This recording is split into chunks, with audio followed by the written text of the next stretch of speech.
Hello friends, divine lights association team के UPSC quiz segment में आप सभी का हार्दिक स्वागत है। कहिए, कैसे हैं आप सभी लोग? बिल्कुल ठीक हैं। हम तो आप लोगों की दुआओं से बिल्कुल ठीक हैं और आप लोगों की दुआओं के लिए हम आपको दिल से बहुत बहुत धन्यवाद देते हैं, क्योंकि यही वो दुआएं हैं जो कि हमारे जीवन में निरंतर चमत्कारिक खुशियां भर रही हैं। इसके अलावा हम आप सभी लोगों के सपोर्ट के लिए बहुत बहुत धन्यवाद देते हैं, क्योंकि यही वो सपोर्ट है जिसके जरिए हमारे कंटेंट्स ऑनलाइन और ऑफलाइन दोनों ही मोड में ज्यादा से ज्यादा लोगों के द्वारा शेयर किए जा रहे हैं, ज्यादा से ज्यादा लोगों तक पहुंच रहे हैं, उन्हें लोगों के द्वारा सुना और सराहा जा रहा है। साथ में बहुत ज्यादा लोग उनका उपयोग अपने जीवन में कर रहे हैं। तो इस बात के लिए आपको धन्यवाद देते हुए आइए शुरू करते हैं हम अपना ये यूपीएससी क्विज सेगमेंट। पहला क्वेश्चन है, सिटी इनोवेशन एक्सचेंज किसके द्वारा लॉन्च किया गया है? आंसर है शहरी एवं आवास मंत्रालय द्वारा।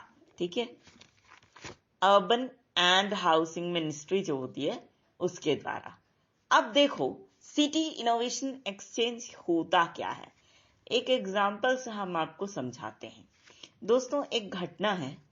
पहले हमारे जिस स्कूल में हम पढ़ते थे, जीवन ज्योति बनारस, ठीक है, उसका नंबर था 385151। और हमारे पापा रहते थे उस समय लखनऊ में, पापा और मम्मी। ठीक, उनको हमसे बात करनी थी। पहले तो मोबाइल वगैरह हुआ नहीं करते थे, तो अब नंबर बदल गया, वो करें क्या, हमसे बात कैसे हो? तो उन्होंने क्या किया, कहां फोन लगाया होगा आप बताइए? हाँ, बनारस एक्सचेंज। बिल्कुल सही बोला आपने, बनारस एक्सचेंज में इन्होंने फोन किया, टेलीफोन एक्सचेंज में, और पूछा कि भैया बताओ, जीवन ज्योति स्कूल जो है उसका नंबर क्या है? पहले तो ये था, मिल नहीं रहा है, तो उन्होंने बताया 585151। जब उन्होंने वहां पे फोन मिलाया इसी नंबर पर, तो उनकी हमसे बात हो गई। ठीक है, अब इसी तरह से आप समझिए कि सिटी इनोवेशन एक्सचेंज क्या होगा। अगर आपको लखनऊ सिटी के इनोवेटर्स के बारे में जानना है, ठीक है, मीडिया के क्षेत्र में कौन कौन से लोग हैं जो इनोवेशन करते हैं, तो आपको कहां से जानकारी मिलेगी इसकी? लखनऊ के सिटी इनोवेशन एक्सचेंज से। ठीक है, नेक्स्ट क्वेश्चन है, भारत सरकार के राष्ट्रीय बांस मिशन के उद्देश्य क्या हैं? पहला है भारत में विकसित बांस उद्योग का कायाकल्प करना। दूसरा, गैर वन्य सरकारी और निजी भूमि में बांस के रोपण हेतु उपयोगी क्षेत्रों में वृद्धि करना। तीसरा, बेरोजगार युवाओं के लिए रोजगार के अवसर पैदा करना। अगला क्वेश्चन है, Asian infrastructure and investment bank के संबंध में निम्न कथनों पर विचार कीजिए। पहला जो सही स्टेटमेंट है, इस संगठन का परिचालन वर्ष 2016 में शुरू हुआ। दूसरा, इसके संस्थापक देशों की संख्या 57 है। तीसरा, इसके सदस्य देशों की संख्या 100 से अधिक है। नेक्स्ट क्वेश्चन है, भारत के सैटेलाइट लॉन्च व्हीकल के संबंध में सत्य कथन का चयन कीजिए।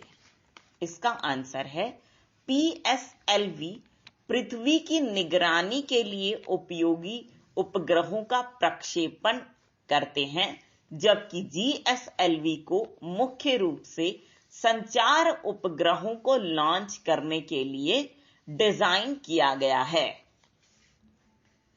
नेक्स्ट क्वेश्चन है, technical education quality improvement programme के संबंध में निम्न कथनों पर विचार कीजिए। देखिए, अब इसका आंसर कुछ इस तरह से है। पहला सही statement, technical education quality improvement programme मानव संसाधन विकास मंत्रालय द्वारा वर्ष 2002 में शुरू किया गया था। दूसरा, इस स्कीम को विश्व बैंक की सहायता से चलाया गया। तीसरा, इस योजना का उद्देश्य भारत के निम्न आय वाले तथा विशेष श्रेणी वाले राज्यों में तकनीकी शिक्षा की गुणवत्ता में वृद्धि करना है। नेक्स्ट क्वेश्चन है, स्नो लेपर्ड के संबंध में निम्न कथनों पर विचार कीजिए। तो इसमें सही स्टेटमेंट नंबर 1 है, ये जम्मू कश्मीर के उत्तरी हिमालय पर्वतीय क्षेत्रों, हिमाचल प्रदेश, उत्तराखंड, अरुणाचल प्रदेश और सिक्किम में पाए जाते हैं। सही स्टेटमेंट नंबर 2 है, स्नो लेपर्ड्स के संरक्षण हेतु केंद्र सरकार द्वारा सिक्योर हिमालय प्रोजेक्ट लॉन्च किया गया है। अगला सवाल है, जल शक्ति अभियान के संबंध में निम्न कथनों पर विचार कीजिए। पहला सही स्टेटमेंट है, यह एक समयबद्ध और मिशन मोड पर चलने वाला अभियान है। दूसरा, यह अभियान पानी की कमी का दंश झेल रहे जिलों और ब्लॉक्स पर ही केंद्रित है। तीसरा, यह अभियान जन भागीदारी के जरिए चलाया जाएगा।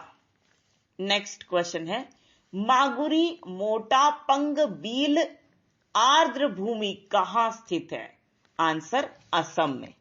अब देखिए दोस्तों, असम में तो स्थित है ये, लेकिन आप ये भी जान लीजिए कि ये असम के डिब्रू सेखोवा नेशनल पार्क है।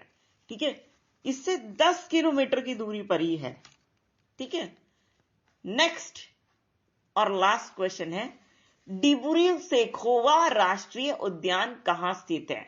आंसर, असम में। अच्छा, अब हम यहां पे डिब्रू सेखोवा राष्ट्रीय उद्यान के बारे में 2 बातें आपको बता देते हैं।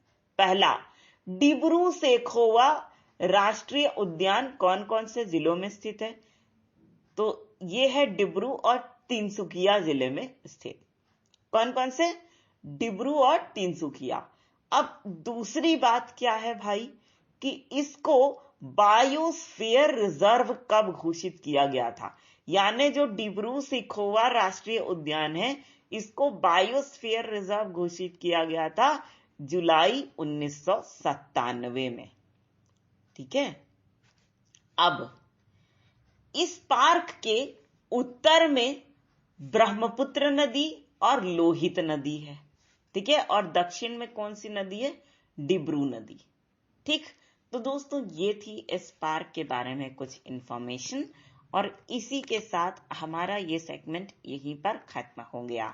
लेकिन दोस्तों ऐसा है कि हम ऐसे ही खिसकने वाले में से नहीं है, हम कुछ ना कुछ ले करके ही जाते हैं हर किसी से, और जो आपसे लेने जा रहे हैं, मांग रहे हैं, वो तो आपको देना पड़ेगा। हम ऐसे किसी को नहीं छोड़ते हैं। क्या चाहिए हमको? आपकी बहुत बड़ी सफलता, वो भी गिफ्ट के रूप में।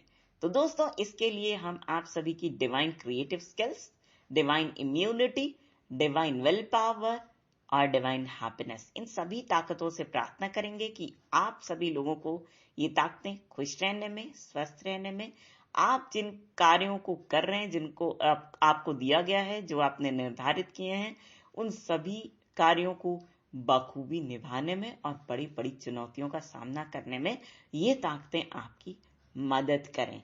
साथ ही प्रतिदिन आप सभी लोगों को ये ताकतें सफलता के उच्च शिखर पर निरंतर ले जाएं। तो दोस्तों इसी बात के साथ हम आप सभी के ढेर सारे प्यार, जुनून, जज्बात और कड़ी मेहनत के साथ साथ आप सभी की उस कोशिश को भी दिल से सलाम करना चाहेंगे, जिसकी बदौलत न सिर्फ आप सभी नई नई ऊंचाइयों को छू रहे हैं, बल्कि साथ ही आप सभी हर क्षेत्र में अपनी योग्यता का परचम लहरा पाने में भी भली भांति सक्षम हैं।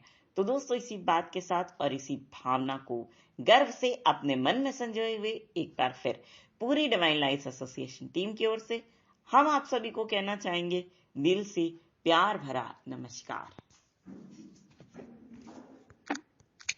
कैंसिल।